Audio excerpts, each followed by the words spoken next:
que no pudieron asistir esta mañana.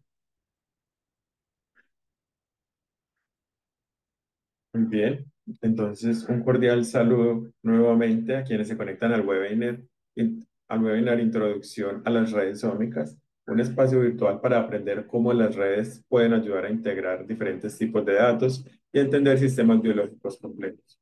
Este webinar es desarrollado con ingreso libre y se realiza en el marco de las inscripciones del curso intensivo Redes Ómicas para el estudio de microorganismos, abiertas hasta el 12 de noviembre y donde más adelante les daremos más información.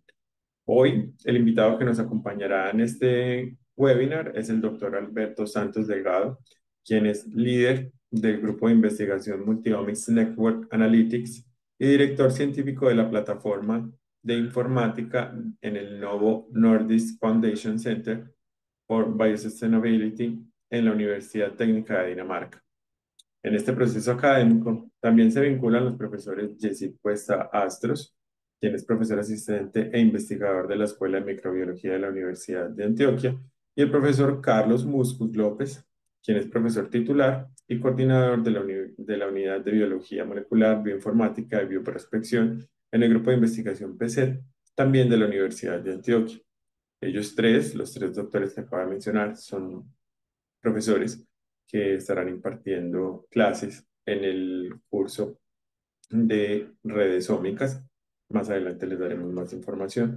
Entonces, durante esta jornada, les compartiré en el chat de esta charla el enlace de asistencia para que, por favor, quienes nos acompañan nos puedan ayudar a diligenciarlo. Ahora me permito entonces a dar paso a la presentación del doctor Alberto.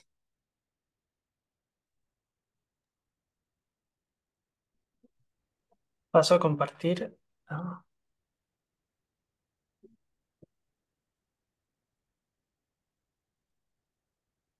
¿Pueden ver mi pantalla? Sí, señor, la vemos muy bien Y ahora en formato presentación. en modo presentación. Sí, voy a intentar quitar, si puedo.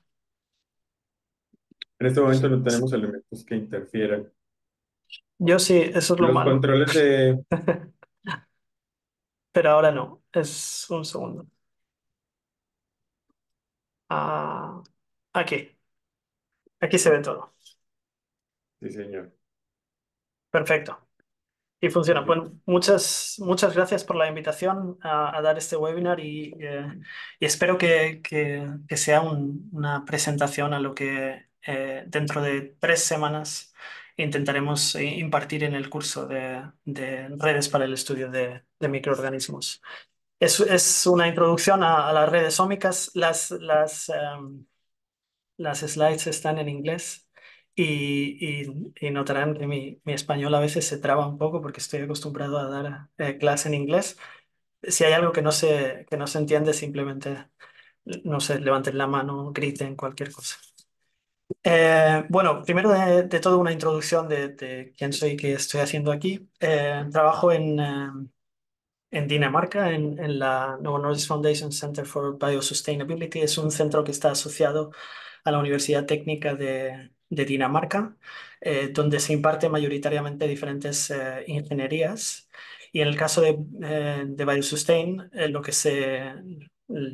es un centro de investigación donde hay múltiples grupos de investigación que tratan de mejorar la biosostenibilidad e incrementar la bioproducción. Y en el caso de mi equipo, estamos intentando introducir más y más ciencia de datos en el análisis de este tipo de datos de biosostenibilidad. Estamos situados en el norte de Copenhague, es un sitio quizá no tan atractivo, pero está en medio de varios parques y lagos, con lo cual es un sitio bastante bonito. Si hay posibilidad de visitar en algún momento, es un sitio lindo.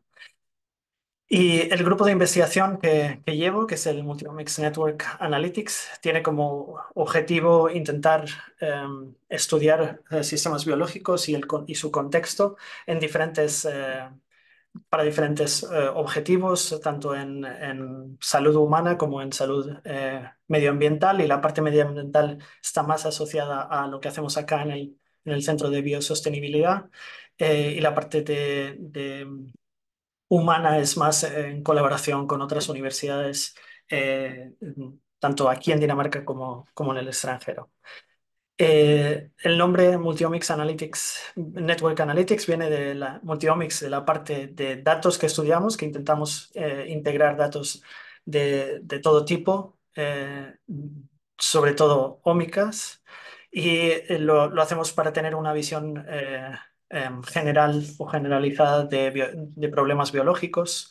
La utilizamos para integrar, estructurar, integrar y analizar estos datos, redes biológicas, y utilizamos Machine Learning en estas estructuras de grafos para intentar dar respuesta a problemas biológicos. Eh, Participamos en diferentes áreas de investigación y pensamos que ciencia de datos o biología computacional está un poco en la intersección de estas diferentes áreas, y trabajamos con salud humana, con microbiología, sostenibilidad y desarrollo, e intentamos también ser un enlace para estas diferentes áreas. Lo hacemos a través del uso de datos. Somos un equipo de biología computacional puramente computacional, lo que quiere decir que no estamos generando ningún tipo de dato.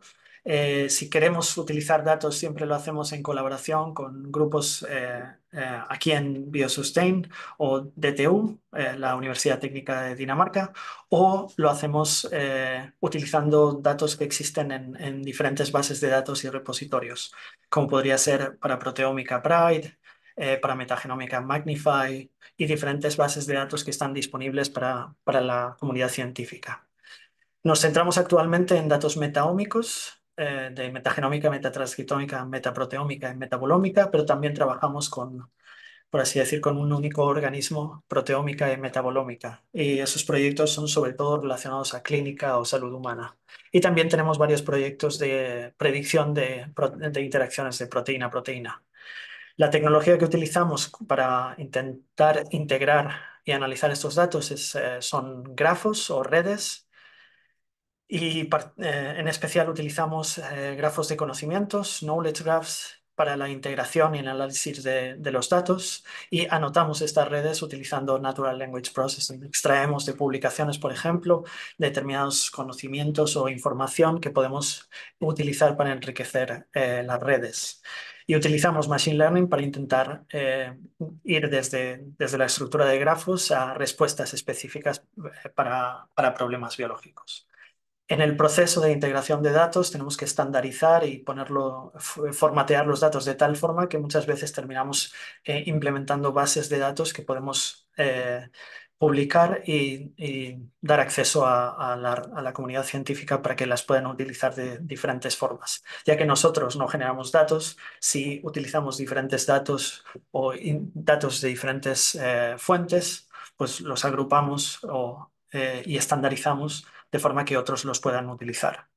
Y esto conecta con el tercer pilar del grupo, que es la parte educativa, donde intentamos democratizar la ciencia de datos, la biología computacional, por lo que participamos en muchos cursos, sobre todo cursos cortos como el que impartiremos en 3 semanas, en el que intentamos abrir un poco el campo de ciencia de datos a gente con diferente background. Creemos fielmente en la ciencia abierta, e intentamos que todo lo que hacemos, incluida esta presentación, este webinar, estar disponible y accesible y open a todo aquel que quiera utilizarlo. Y para eso, por ejemplo, esta presentación la pondré en un enlace en el GitHub de nuestro grupo para que la podáis consultar después. Y otra cosa en la que creemos fielmente es la verificación de datos, hacer los datos findable, accessible, interoperable and reusable, con lo cual cuando estandarizamos el objetivo es eso, que los datos se puedan encontrar, sean accesibles, se puedan interoperar con otros tipos de datos y que sean reutilizables por otros investigadores. En el webinar de hoy hablaremos de dos conceptos fundamentales. Uno es ómicas y el otro son grafos o networks o redes, perdón. La parte de ómicas, bueno, tiene que ver con todo los diferentes tecnologías o tipos de estudios que tratan de mapear, cuantificar y y entender eh, moléculas básicamente en organismos o sistemas como genes, proteínas, metabolitos y otro tipo como podrían ser modificaciones. El, el beneficio de este tipo de datos es que nos permite ir más allá de un solo gen o una sola proteína e intentar verlo entender la biología como un sistema, como lo que es. Y aparte, obtenemos una cantidad de datos suficiente como para tener una resolución mayor de lo que está pasando en ese sistema biológico. La complejidad viene en la interpretación de estos datos, ¿no? Siempre que tenemos muchos datos, eh, eh, tenemos más dificultades para analizarlos e interpretarlos. Hay diferentes tipos de ómicas: genómica, transcriptómica, proteómica, metabolómica. Todos dan como un nivel diferente de información. El genoma nos da información sobre lo que podría pasar. El transcriptómica, lo que puede que pase o puede estar pasando. El proteoma es lo que va a pasar y el metaboloma es lo que está pasando en ese momento. Y todos ellos nos dan diferentes perspectivas sobre el fenotipo y las causas de un fenotipo específico, como podría ser una enfermedad. Genómica nos da información sobre los genes, la función de estos genes, y se utiliza como tecnología principal Next Generation Sequencing, secuenciación. Transcriptómica sobre ARN, y se utiliza secuenciación de ARN. Proteómica es información sobre proteínas, y la tecnología fundamental, por lo menos desde mi punto de vista, es espectrometría de masas. Y metabolómica, lo mismo, espectrometría de masas. Es la tecnología que se utiliza y se puede utilizar de dos formas: como targeted, cuando buscas determinados compuestos o compuestos específicos, o untargeted, cuando simplemente ves qué hay en esa muestra. Voy a resaltar dos tipos de datos: metagenómica, que es básicamente DNA sequencing, el estudio de la estructura y la función de secuencias de nucleótidos en todos los organismos presentes en una muestra, y muchas veces se utiliza para identificar comunidades de microorganismos, y este tipo de datos veréis un ejemplo de cómo lo estamos utilizando para identificar esas comunidades. eh, Parte de la extracción de ADN, la construcción de una librería, la secuenciación y el análisis y reconstrucción o ensamblaje del genoma. Y el tipo de datos que estamos utilizando nosotros es tabular, donde tienes diferentes especies o diferentes niveles taxonómicos como filas, y como columnas las diferentes muestras, y lo que obtenemos es abundancia relativa de esas especies o de ese taxa. El otro tipo es proteómica, por espectrometría de masas, donde extraemos las proteínas, hacemos digestión con enzimas específicas como tripsina. Lo fragmentamos en péptidos, y esos péptidos se separan utilizando cromatografía líquida, y en el espectrómetro de masas se utiliza para separarlo en iones y calcular mass to charge ratios, lo que nos permite identificar espectra específico para aminoácidos, que nos permite distinguir estos aminoácidos, y se pueden identificar a partir de esa secuencia de aminoácidos péptidos, y se pueden ensamblar en proteínas que se pueden también cuantificar, con lo cual al final obtenemos una lista de proteínas identificadas y cuantificadas para una muestra específica. La proteómica se puede utilizar para medir niveles de proteína, pero también para medir niveles de modificaciones posttranslacionales, por ejemplo, como fosfoproteómica, o también para medir interacción de proteínas, y se puede aplicar tanto a la clínica como a environmental samples.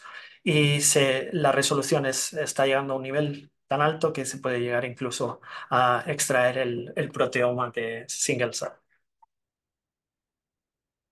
Pero para nosotros, cuando intentamos analizar estos datos, al final, bueno, partimos de unas muestras, utilizamos diferentes tecnologías, pero al final lo que obtenemos es una tabla que son genes, transcripts, proteínas, metabolitos por muestra. Y a partir de esas tablas utilizamos diferentes tecnologías, diferentes métodos para analizar esos datos, visualizarlos y generar un reporte que nos permita interpretar los datos.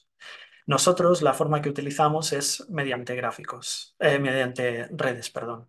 Lo que hacemos, como se puede observar aquí, es para cada uno de los niveles de datos que tenemos, construimos una red e intentamos incluir interacciones entre las diferentes capas de este sistema.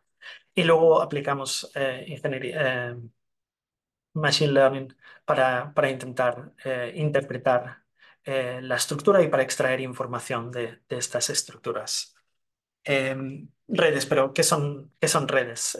Bueno, son estructuras que están compuestas por nodos y relaciones y modelan datos y la estructura nos permite analizar estos datos y visualizar los datos, lo cual es muy importante, es en especial para gente como yo que necesita ver datos para intentar entender e interpretar esos datos. Y lo bueno es que una vez montada la red, puedes utilizar teoría de grafos para intentar extraer información de la red sin necesidad de hacer nada más. Hay ciertas métricas que nos permiten identificar el rol de determinados nodos en esa red, como podrían ser proteínas, o la importancia de determinadas relaciones, cómo de robusta es esa red a cambios, etcétera.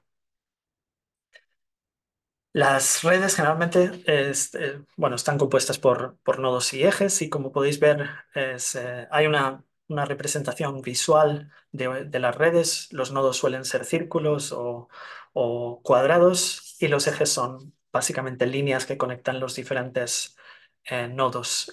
Tenemos un ejemplo de una visualización de una red con diferentes números que serían los nodos y los enlaces entre ellos son los ejes de la red. Se puede representar también matemáticamente utilizando la matriz de adyacencia, en la que cada fila y cada columna son los nodos en nuestra red y se utiliza 0 o 1 dependiendo de si no existe o existe una relación entre los nodos.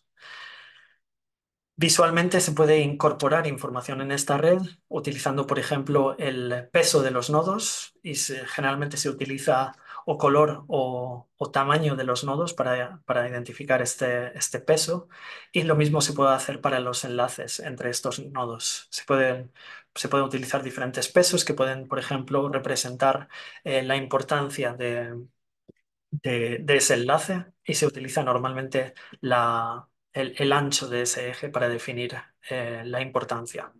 Las redes pueden ser dirigidas o no dirigidas. Dirigidas quiere decir que hay una dirección. Por ejemplo, nodo 1 y nodo 3 en la red de la izquierda no hay una dirección, pero podríamos definir una dirección, por ejemplo, si estuviéramos representando o modelando una red de regulación en la que un factor de transcripción regula un gen específico. Cuando representamos una red utilizando pesos, se llama red con pesos y se puede representar como la red que veis más o menos en la mitad de la slide, en la que utilizamos tanto el tamaño de los nodos como el grosor de los ejes para representar diferentes pesos. Estos pesos se pueden reflejar en la matriz de adyacencia, donde en vez de unos lo que utilizamos es el peso del eje que une dos nodos. Las redes pueden ser más y más complejas. Podemos añadir, por ejemplo, diferentes capas, como hemos visto en la red anterior, en la que cada capa representa un contexto diferente y puedes utilizar la misma red en diferentes capas o diferentes redes en diferentes capas unidas por nodos que son los mismos, lo que cambia son los ejes. Por cierto, si hay alguna pregunta, por favor, interrumpidme. Veo que hay mucho movimiento en el chat. Profe, en el Sí, chat, este chat lo tenemos en el momento, estamos compartiendo el listado de asistencia. Si le parece a usted y para todos los asistentes, nosotros estamos como anfitriones pendientes a las preguntas que salen en el chat y las haremos en el orden correspondiente para que usted pueda hacer su presentación de manera listo. ininterrumpida. Listo. Adelante, Bien, profesor. Muchas gracias. muchas gracias. Pero bueno, hemos visto que, que son las redes, pero ¿por qué utilizamos redes? Y es porque nos permiten integrar datos heterogéneos de una forma muy fácil utilizando esas relaciones, por ejemplo, entre proteínas y metabolitos, genes y proteínas, etcétera. Y aparte podemos utilizar la teoría de grafos para intentar analizarlas y definir el rol de componentes específicos de la red, cómo la información se mueve a través de esa red o cómo de robusta es. Pero en la mayoría de los casos la gente lo utiliza para visualizar datos. Y solo visualizando los datos en una red muchas veces podemos identificar ciertas cosas que nos ayudan a interpretar los datos.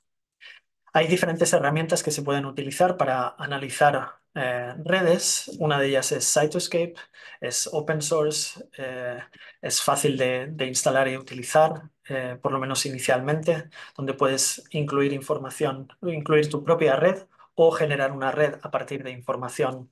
Por ejemplo, puedes utilizar proporcionar un listado de genes e incorporar información de diferentes bases de datos para crear una red. Y hay múltiples aplicaciones o plugins que se llaman en Cytoscape para analizar estas redes. Una herramienta bastante similar a Cytoscape es Gephi. Más o menos proporcionan la misma funcionalidad, quizá con menos plugins o apps que pueden utilizarse conjuntamente, pero sin embargo Gephi funciona mucho mejor cuando las redes son muy grandes. Cytoscape consume muchísima memoria y si no tienes un computador potente es posible que se quede frito en algún momento. Y luego podemos utilizar diferentes librerías tanto en R como en Python para manipular, crear y analizar estas redes, como puede ser la librería iGraph, que está presente tanto en R como en Python. En Python tenemos PyVis, que es la que utilizamos generalmente nosotros, y NetworkX también para intentar crear y analizar estas redes. En el curso de redes para el estudio de microorganismos, veremos ejemplos de cómo utilizar Gephi, PyVis y NetworkX para trabajar con redes. Pero ¿cómo analizamos estas estructuras en la red? Y es básicamente usando y analizando las relaciones. Podemos utilizar, como he mencionado, teoría de grafos, donde hay diferentes algoritmos que proporcionan información relevante. Utilizar características de la red, características topológicas de la red como centralidad, el grado o clustering o comunidades en la red y veremos algunos ejemplos. Y luego también hay ejemplos de la posibilidad de utilizar Machine Learning directamente en la estructura de grafos. No como normalmente utilizamos Machine Learning partiendo de datos tabulares, sino utilizando también esas relaciones entre los datos y veremos ejemplos de embeddings y graph neural networks. Algunas de las características topológicas que podemos extraer directamente de la estructura de las redes. Un ejemplo es centralidad, que nos permite identificar la relevancia de determinados nodos en esa red y hay diferentes métricas que podemos utilizar que proporcionan información diferente. Degree centrality, por ejemplo, que sería el caso, el, el caso C de la figura de la derecha simplemente identifica nodos que tienen muchas relaciones. Sin embargo, betweenness centrality lo que identifica son nodos que tienen muchas conexiones, pero aparte que sobre los que puede pasar mucha información, que no necesariamente quiere decir que tiene muchas relaciones, sino, por ejemplo, que conecta dos nodos con un degree alto. Estas diferentes métricas proporcionan información directamente de la red que puede ser útil en muchos casos, por ejemplo, para identificar eh, nodos, como por ejemplo proteínas que tienen muchas relaciones o interacciones con otras proteínas que hemos identificado utilizando proteómica, lo que podría dar una indicación de que puede ser un nodo, una proteína relevante para el funcionamiento de esa red. Por ejemplo, en caso de comparar enfermedad con un caso normal sería, nos daría una idea de cuáles podrían ser proteínas relevantes en caso de que haya una función que no es igual en el caso de healthy. Y luego la otra es identificación de comunidades o clusters. Y esto puede ser bastante útil para identificar nodos que tienen mayor número de relaciones entre ellos que con el resto de la red, lo que puede definir, por ejemplo, que esos nodos tengan la misma función. Este tipo de análisis se utiliza mucho para identificar o predecir funcionalidad en nodos que no están caracterizados. Y funcionaría de la misma forma que funciona un clustering de datos tabulares, pero en este caso utilizas las relaciones como el- la forma de obtener de identificar esas comunidades. Embeddings es una forma de representar las estructuras de grafos utilizando información sobre las relaciones. Hay diferentes algoritmos que se pueden utilizar para básicamente convertir nodos o ejes o el grafo o la red entera en un vector que es numérico que se puede utilizar después como, por ejemplo, entrada a un algoritmo de Machine Learning. El objetivo es simplemente convertir cada nodo, cada eje o cada grafo en un vector que simplemente contiene información sobre la estructura de ese nodo, sobre las relaciones, sobre los nodos que conectan ese eje o sobre el grafo entero para poder utilizarlo en otros algoritmos después. Es una forma sencilla porque los grafos directamente no se pueden utilizar en Machine Learning, a no ser que los conviertas en algo que pueda entonces utilizarse para hacer predicciones o clasificaciones. Hay diferentes algoritmos que se pueden utilizar, la mayor parte de ellos utilizan eh, simplemente random walks, o sea, parten de un nodo y van caminando a través de los enlaces a otros nodos y definen de esta forma el vector que se puede utilizar para representar esa estructura. Eh, Hay métodos que son shallow, solo permiten crear vectores para los nodos, para la estructura que tienes inicialmente, y otros métodos como Graph Neural Networks que te permiten adaptarte a nuevos nodos, por ejemplo, si incluyes nuevos nodos en la red. Y hay múltiples librerías de Python que se pueden utilizar para trabajar con estas estructuras y generar embeddings. Uno de las librerías que estamos utilizando bastante es Biokin, que te permite crear diferentes tipos de embeddings para un mismo grafo y testear qué, em, qué tipo de representación funciona mejor para tu problema específico. De esta forma puedes crear para un mismo grafo, para un mismo nodo en tu red, diferentes vectores utilizando diferentes algoritmos y ver qué vectores funcionan mejor en tareas downstream de predicción o clasificación. Las redes se han utilizado en muchos casos, en muchos tipos distintos de problemas en biología, desde interacciones de proteínas, redes de celulares utilizando single cell data, redes de enfermedades, redes metabólicas, redes de compuestos en alimentos o redes de progresión de diagnósticos, por ejemplo. Y estos son solo algunos ejemplos, pero se ha utilizado en múltiples casos y generalmente se utilizan como una forma de identificar comunidades o hacer predicciones basadas en el concepto de guilt by association. Si yo tengo muchos amigos que trabajan en la universidad, podrías utilizar esa información para predecir que trabajo en la universidad y veremos un ejemplo de este tipo de predicciones. Actualmente lo que hacemos es también utilizar esas representaciones, esos embeddings, para intentar utilizar toda la estructura del grafo en en las, en la predicción y clasificación en determinados problemas. ¿Cómo construimos una red?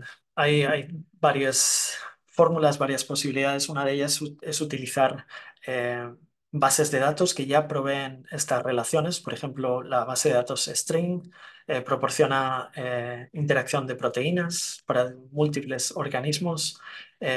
Solo tienes que buscar tu proteína de interés y obtener todas las proteínas que interaccionan con tu proteína de interés o proporcionar una lista y devolverá qué relaciones hay entre las proteínas eh, que se han utilizado.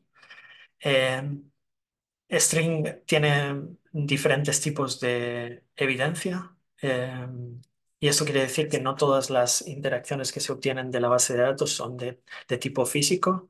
Se puede entender como una base de datos de relaciones funcionales, porque también integra datos que provienen de text mining, de coocurrencia de múltiples canales. Con lo cual, la utilización de string, bueno, es una base de datos muy completa, pero a la vez es una base de datos que, como tiene relaciones funcionales, no solo físicas, hay que intentar interpretar los datos de acuerdo a esto. Cada relación tiene un confidence score, como de seguros están de que la relación existe entre las dos proteínas. Y este confidence score está a nivel de canal para text mining, para bases de datos, para co-occurrence, pero también está integrado para todos los canales. Cuando utilicéis String Database, eh, ser conscientes de este score y elegir un score que sea em, que tenga sentido. Si es un score bajo, habrá muchas relaciones, pero puede ser que no haya tanta confianza de que esas relaciones existan.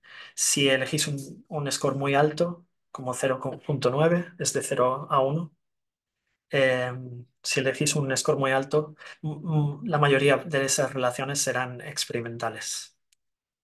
Luego existen otras bases de datos con interacciones de proteínas que proporcionan información más curada, que viene de publicaciones en las que alguien ha leído el paper y ha identificado que existe una interacción que se ha probado experimentalmente y se extrae entonces y se anota en la base de datos como BioGrid o Intact. En ambas creo que obtienes también un score que es indicativo del número de veces que se ha identificado en diferentes publicaciones esta interacción. Luego hay bases de datos como Reacton, de Pathways, que también proporcionan información de interacciones. Keck son redes metabólicas y MINT también son interacciones proteína-proteína.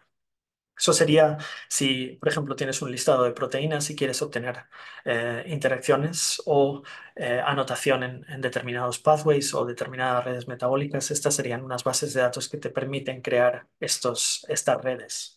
Otra posibilidad es utilizar los datos experimentales que has obtenido a través de un estudio, por ejemplo, de proteómica, en la que tienes múltiples muestras en múltiples eh,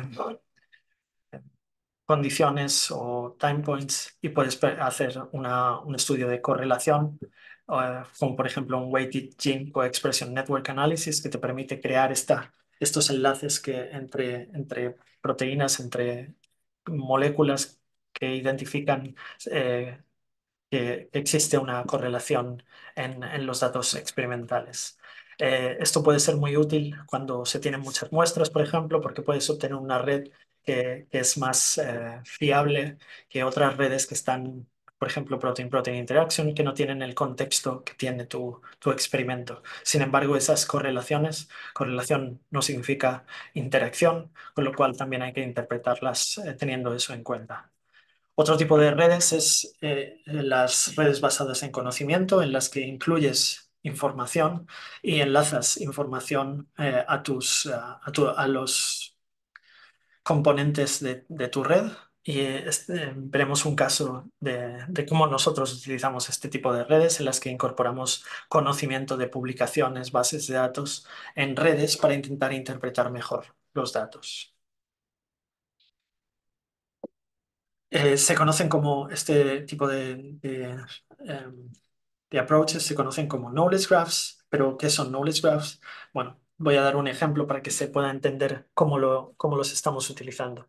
Aquí tenemos a tres amigos, Marcos, Linda y Alex. O- no sabemos muy bien qué hacen aquí, pero vamos a intentar hacer preguntas o incorporar información para ver si conseguimos adivinar qué hacen aquí. Em, Voy a mover un momento esto que no veo.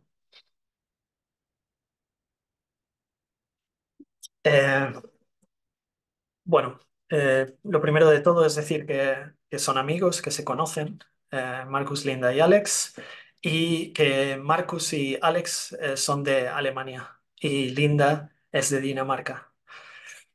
Marcus y Linda trabajan en DTU y Alex trabaja en un supermercado aquí en Dinamarca.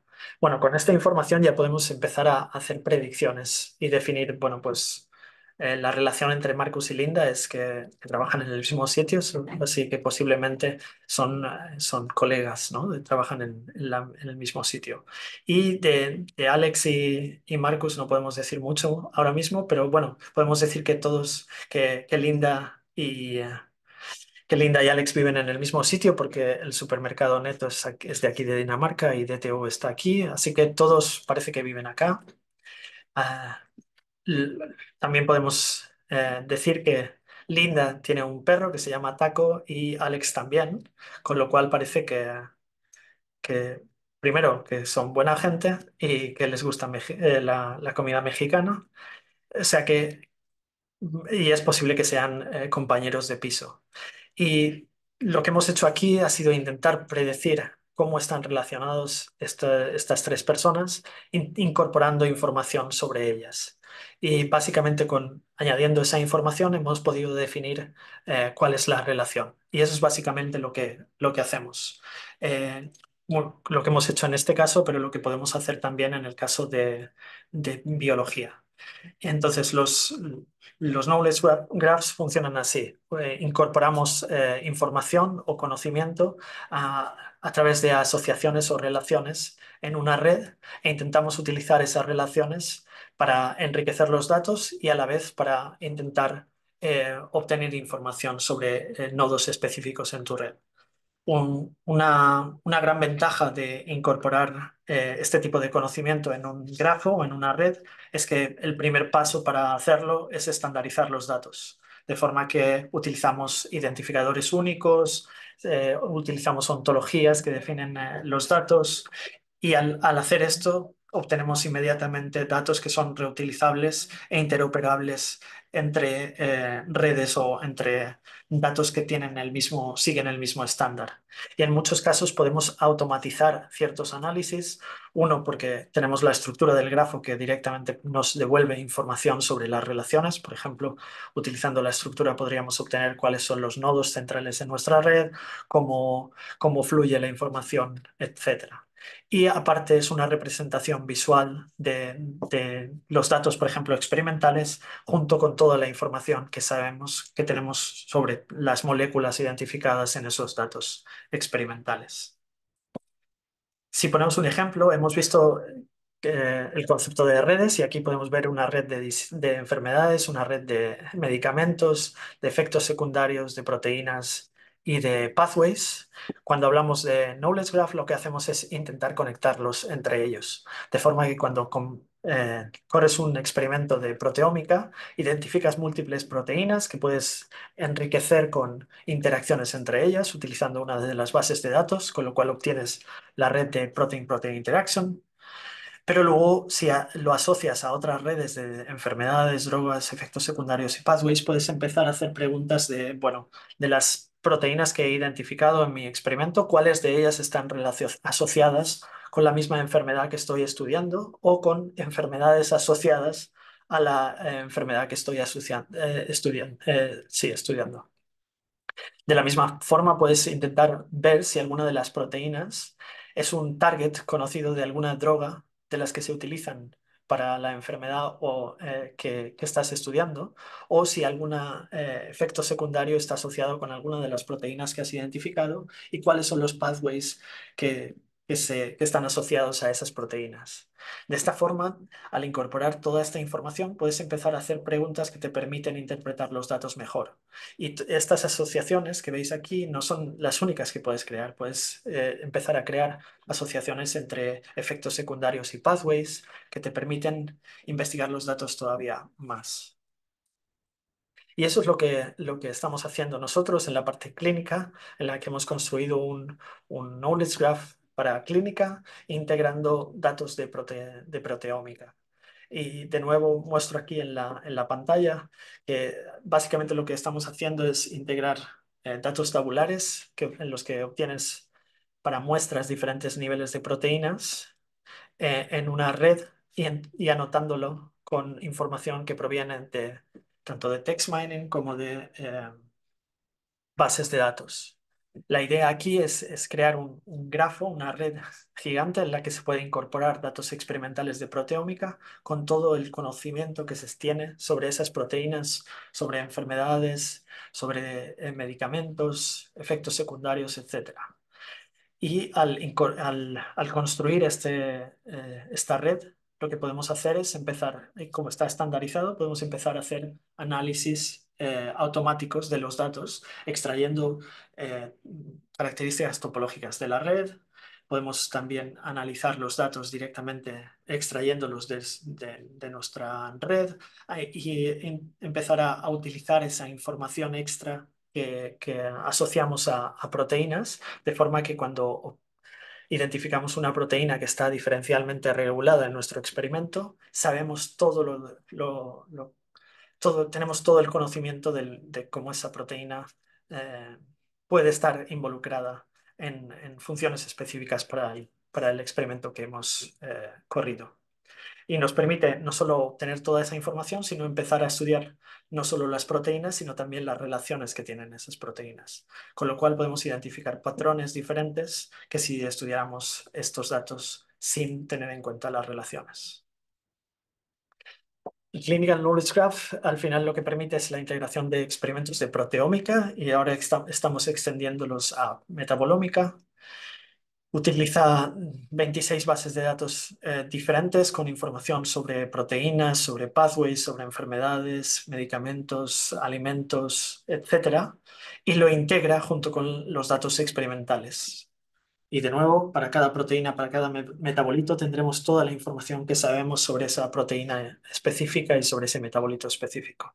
Y utilizamos 9 ontologías. Ontologías nos permiten estandarizar los datos para básicamente tenerlo de una forma uniforme, estandarizada y siempre llamamos las cosas, utilizamos esas ontologías para definir términos y siempre utilizar el mismo término con el mismo identificador. Y hemos aplicado este grafo para el estudio de diferentes enfermedades en diferentes contextos y tratando de predecir en algunos casos o clasificar pacientes. Cuando construyes un knowledge graph, el primer paso es la definición de un modelo de datos y es lo que podéis ver a la izquierda, donde si os fijáis en el centro están proteínas porque es el concepto básico en nuestro knowledge graph y a partir de ahí tenemos todas las relaciones a diferentes conceptos como enfermedades, complejos de proteínas, tejidos, pathways, etcétera. Y también incorporamos relaciones entre esos conceptos de forma que podemos obtener no solo relaciones directas, sino también indirectas. Por ejemplo, de pathway a disease, haciendo el- navegando el grafo desde proteína a pathway, de pathway a disease, de disease a symptom, etcétera. Al final obtuvimos o creamos un grafo con más de 217 millones de relaciones. Y ahora, bueno, el grafo tiene aparte una librería de Python que permite crear el grafo, hacer queries y analizar datos de proteómica. Ahora lo que estamos intentando es refactorizar ese código para que sea mucho más fácil de utilizar y simplificar el uso de estos datos. Una de las cosas que conseguimos creando esta red es que al estar todos los datos estandarizados, cada vez que incorporamos un nuevo experimento de proteómica, podemos realizar determinados análisis de forma automática. Y los análisis que hacemos de forma automática son el quality control, differential regulation, correlation analysis, weighted gene co-expression y también la anotación con todas esas diferentes, con toda esa información que tenemos en el grafo. Aquí podéis ver algunas de las visualizaciones que generamos de forma automática. Eh, es un estudio inicial de los datos, pero es como un primer análisis rápido de los datos de proteómica que te pueden llegar incluso a dar una idea inicial pues, de la calidad de tus datos, pero también de algunas proteínas o resaltar algunas proteínas que pueden ser relevantes en tu estudio específico, en tu experimento específico. También estamos aplicando este tipo de redes a otros conceptos, como es el caso de ecología microbiana, en la que en vez de utilizar proteómica, lo que estamos utilizando es datos de metagenómica y de nuevo es convirtiendo esa tabla de especies y muestras abundancia relativa en una red. Para ello lo que hacemos es integrar no solo metagenómica, sino también otros datos como metatranscriptómica, metaproteómica y metabolómica, junto con literatura, text mining, extrayendo relaciones entre organismos y compuestos o metabolitos o relaciones entre organismos, strains en diferentes entornos y también extrayendo de bases de datos información que nos permiten anotar no solo los organismos, sino también las proteínas, los transcritos que mapeamos en esta red. Después utilizamos un método o múltiples métodos para construir redes de asociación de microorganismos en los que obtenemos una red en la que los nodos son organismos y los enlaces son coabundancia entre ellos. Anotamos o incorporamos información a esa red de, de asociaciones microbianas y luego utilizamos diferentes métodos para identificar comunidades. En este caso, eh, identificamos comunidades microbianas en diferentes entornos y luego para intentar anotar o predecir la función de determinados organismos en comunidades específicas, en entornos específicos. Para dar un ejemplo más claro, lo que hacemos es convertir esa tabla de abundancia utilizando métodos de coabundancia en una red como la que podéis ver aquí, en la que tenemos diferentes géneros conectados entre sí. Podríais entenderlo como una red de correlación entre diferentes organismos. Y una vez tenemos esta red, incorporamos información sobre las funciones de los organismos en ese entorno específico. Eso nos permite construir una red como la que veis aquí. Es un ejemplo para wastewater, en el que hemos construido la red y luego hemos identificado comunidades en diferentes entornos utilizando un algoritmo de clustering que nos permite identificar comunidades y luego utilizar esas comunidades para anotar determinados organismos para los que no tenemos nada de información e intentar definir cuál puede ser la función de esa comunidad en ese entorno específico, como podría ser eh, aguas residuales en una industria. Y en este caso utilizamos el embedding para realizar ese clustering. La idea es, de nuevo, construir el Knowledge Graph, realizar el embedding, obtener el clustering y luego aplicar Graph Machine Learning para diferentes objetivos. Descubrir patrones, definir comunidades, predecir links o ejes en esa red, clasificar nodos o predecir atributos en la red. Y aquí podéis ver un ejemplo. En este caso lo que veis es una base de datos que hemos creado para, para diferentes entornos en los que, en este caso, estamos mirando los organismos relacionados o identificados en wastewater, en aguas residuales, y lo hemos guardado todo en una base de datos que te permite guardar la información como un grafo. Ahora he ampliado la información de una especie, de un organismo en específico, en la que podéis ver relaciones con diferentes países en los que se ha identificado ese organismo en ese entorno. Y esto nos permite obtener relaciones entre no solo organismos y entornos, sino organismos, entornos y países y comunidades dentro de un determinado entorno. Aquí lo que podéis ver es los embeddings generados para esa red con diferentes métodos. Los métodos están indicados a la derecha. Graph Convolutional Neural Network, Sage, DeepWalk son diferentes métodos. Cada color representa uno de esos métodos y como podéis ver generan diferentes vectores que están representados en este plot de Disney. Y aquí podéis ver que eh, cada uno de esos puntos es un nodo en nuestra red y hay determinados nodos eh, que están formando clusters o comunidades. Y eso es lo que podemos identificar una vez hacemos el embedding. En el siguiente paso podéis ver que una vez obtenemos los clusters, podemos ver exactamente qué hay en esos clusters. Podemos ir directamente a la red de nuevo, identificar cuáles son las relaciones en ese clúster y navegar un poco la información y identificar si están relacionados porque los organismos tienen funciones similares, porque siempre se han identificado en múltiples entornos o si existe algún tipo de sesgo en los datos. El heatmap que podéis ver en pantalla es simplemente una comparativa entre los diferentes métodos, cómo de parecidos son entre ellos a la hora de identificar los mismos clusters. Y como podéis ver, la mayor parte de los métodos tienen bastante buena correlación entre ellos, con lo cual, incluso si utilizamos métodos diferentes, obtenemos el mismo tipo de comunidades. Así que el siguiente paso, una vez tenemos ese grafo, es intentar aplicar Machine Learning para todos estos diferentes problemas, dependiendo de la pregunta, dependiendo de datos específicos, podemos realmente con este framework utilizarlo para múltiples aplicaciones. Y ahora estoy abierto a responder preguntas. No sé cómo ando de tiempo.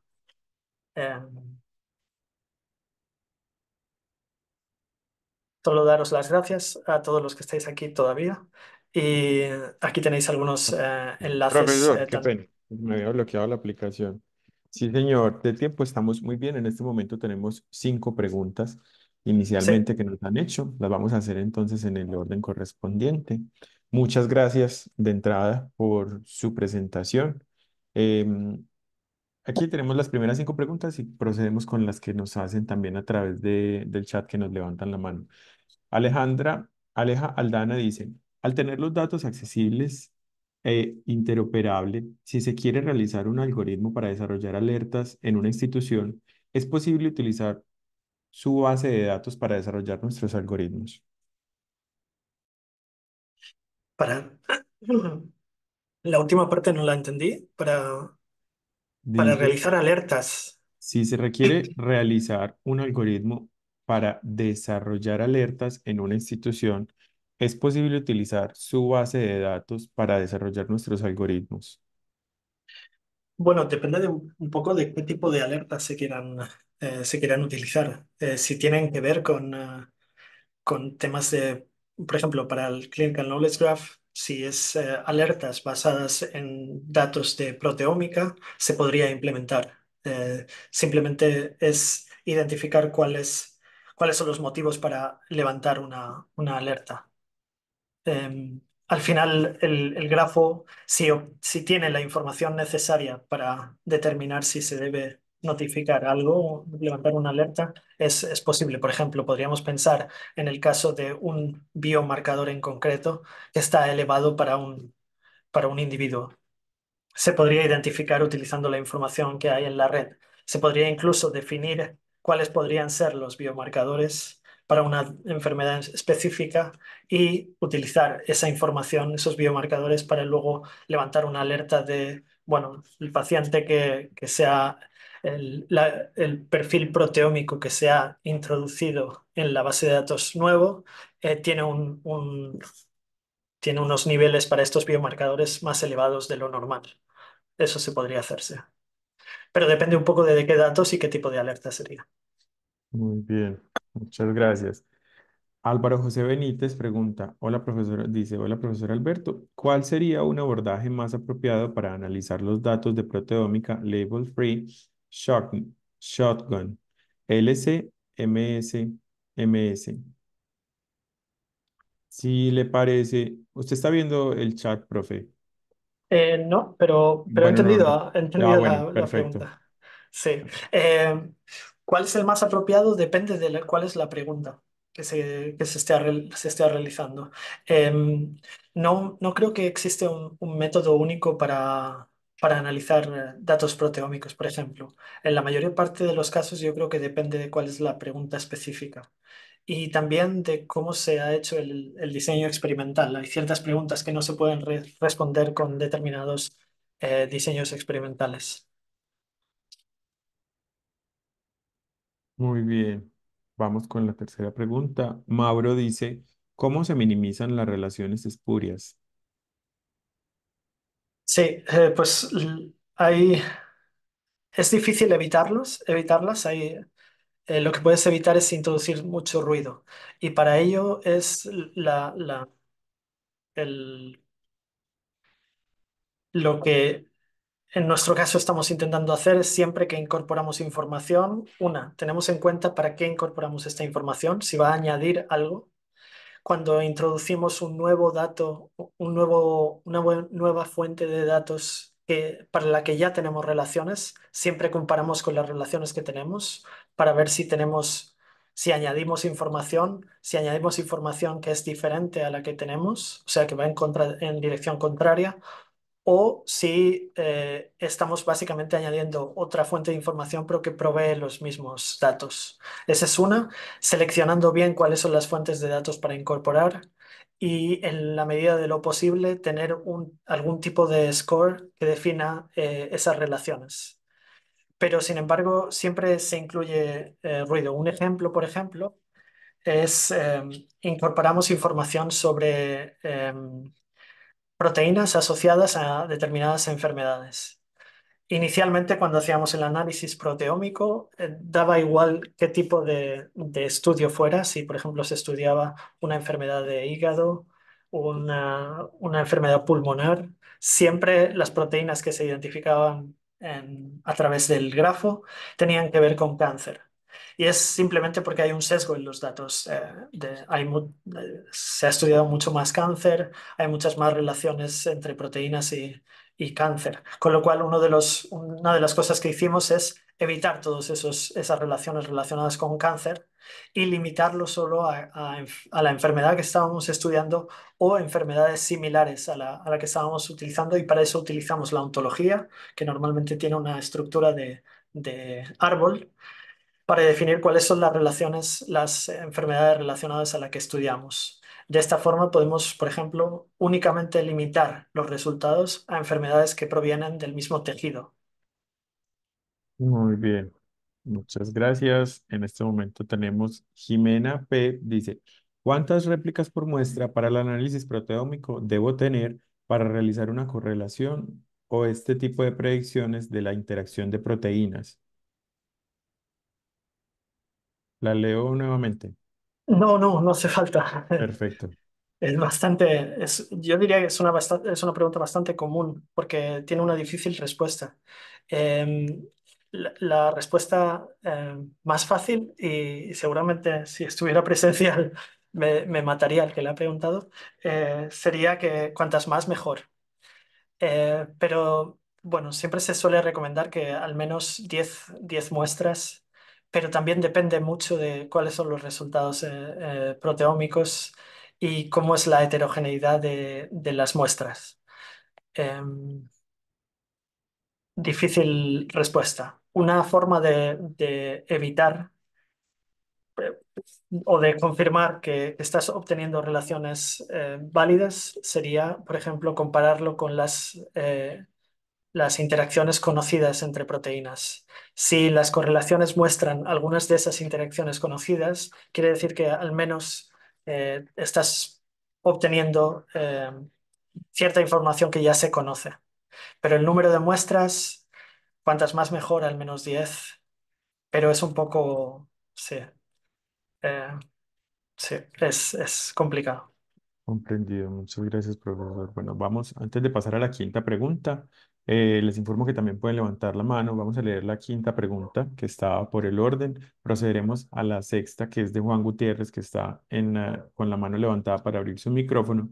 Y quienes de pronto ya están próximos a desconectarse, les invitamos a diligenciar el formato de asistencia, porque ahí les vamos a compartir la grabación de este encuentro, la charla, la presentación del doctor Santos e información sobre el curso para que por favor lo hagan quienes estén próximos a desconectarse.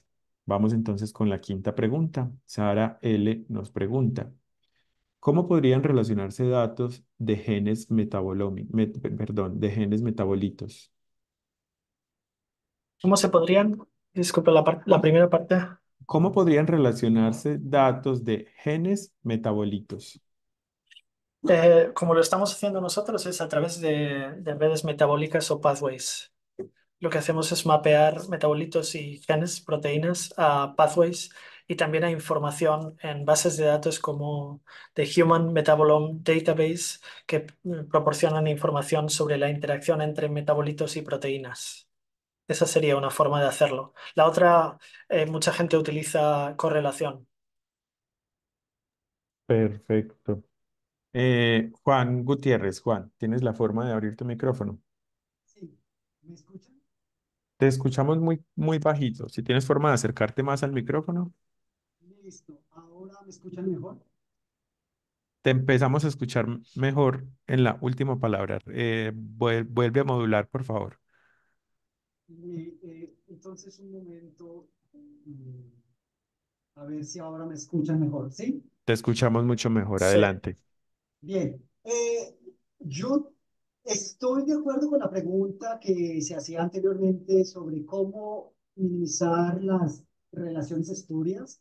No es un tema fácil, eh, no, pero creo que una forma, no sé si lo estén abordando ustedes en el instituto, es mediante la implementación de técnicas de Machine Learning para Causal Discovery, porque efectivamente, como nos lo dicen los estadísticos, nuestros profesores de estadística, seguramente en algún momento nos dijeron cosas como que correlación no es causación, asociación no es causación, incluso predicción no es causación.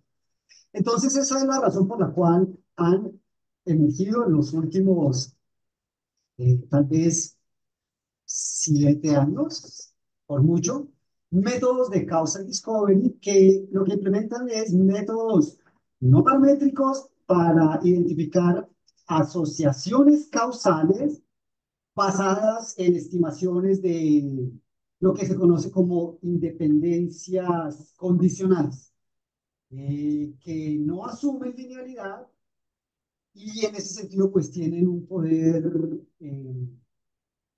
eh, tienen, ofrecen otra perspectiva para poder hacer interpretaciones causales de datas ómicas y multiómicas. Entonces, esa es una aproximación que tal vez pueda responder a la pregunta que hizo Mauro sobre cómo minimizar las relaciones espurias. Estoy totalmente de acuerdo. Es una de las fórmulas para intentar eliminar esas relaciones que son funcionales, pero no relaciones directas. Imagino, no, y no soy un experto en este tipo de análisis, pero el limitante siempre es los datos que se tienen para poder hacer este estudio causativo. Pero en efecto es una forma de intentar reducir el número de asociaciones que no son directas, al menos.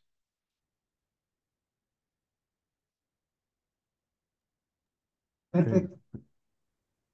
Muchas gracias, Juan, por tu pregunta. Vamos a proceder entonces con la que hasta el momento parece ser la última, de Jonathan Velázquez, por el chat también, y el profesor lo está proyectando, pero por el chat para quienes deseen la información sobre el curso, les están compartiendo el enlace directo para información sobre este y más adelante nuestra coordinadora de extensión les ampliará esta información en este instante, en esta charla. Entonces, Jonathan Velázquez nos pregunta, profe, al ingresar nuevos datos a la red creada, suele perturbar la red bajando su confiabilidad. Quiero decir, si es actualizable la red. Sí, eso es una buenísima pregunta. Uno de los problemas que hemos observado en, por lo menos en el tema de knowledge graphs, es que existen múltiples knowledge graphs que se están publicando, pero no existe una forma de saber qué knowledge graph es el mejor para la tarea específica que quieres realizar. Y tampoco es, y esto es en comparando múltiples knowledge graphs, pero cuando actualizamos, en verdad estamos creando, por así decir, otro knowledge graph. Con lo cual no existen métricas de cómo evaluar si estás mejorando o empeorando, a no ser que existan determinados datasets contra los que puedas comparar. Por ejemplo, creando embeddings, haciendo predicciones y ver si cuando añades nuevos datos las predicciones mejoran o empeoran. Con lo cual estamos trabajando en una librería de Python también que permitirá el análisis o la comparativa de grafos y podrás comparar tu grafo con otros grafos, pero también comparar diferentes versiones de tu grafo. Y lo estamos haciendo a tres niveles. Uno, al nivel estructural, cómo cambian las cosas en términos de conexiones, número de nodos, simplemente para identificar si hay cambios, por ejemplo, que no deseas, por ejemplo, que ahora la distribución de tu red cambia totalmente, con lo cual algo está pasando. El número de ejes, por ejemplo, es absurdo. Te permitirá identificar si algún cambio que estás haciendo está afectando a la estructura de tu red.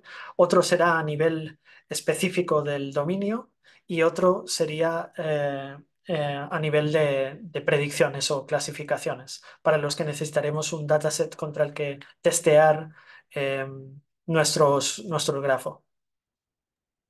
Muchas gracias, profesor. Didier Enrique Tirado nos pregunta, ¿cómo se está aplicando inteligencia artificial para completar de manera predictiva rutas de señalización que hasta ahora no se comprenden del todo? Uno de las posibilidades es a través de la predicción de nuevos ejes en la red.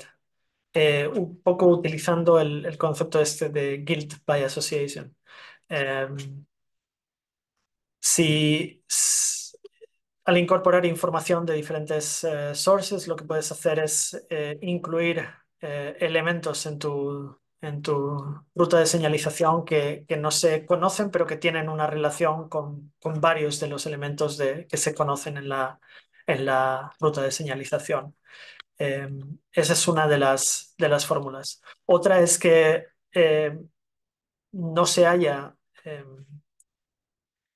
no se haya curado ese nuevo componente de la ruta de señalización y por tanto no aparezca en una base de datos, pero sin embargo se haya publicado múltiples veces una nueva proteína, una nueva enzima que es relevante para esa señalización, con lo cual sería otra forma de incluirlo o identificarlo en la red. No sé si responde la pregunta. Muchas gracias, profesor. Bueno, en caso que de pronto Didier tenga una contrapregunta, adelante en el chat.